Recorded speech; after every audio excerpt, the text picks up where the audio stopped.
Here we have a vintage York commercial air conditioner. This is at the Potomac Mills Mall that I filmed at a while back.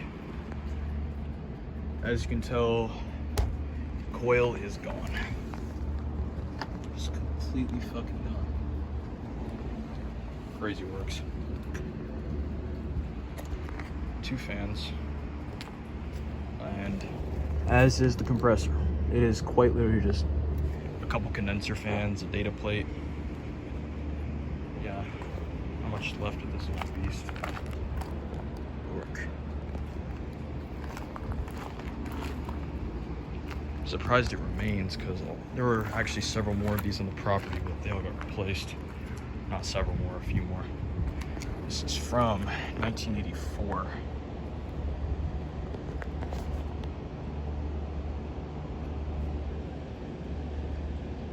It's a 12.5 ton. Made during the Borg Warner era Champion Series. There's also a new Carrier Gemini here from 2017.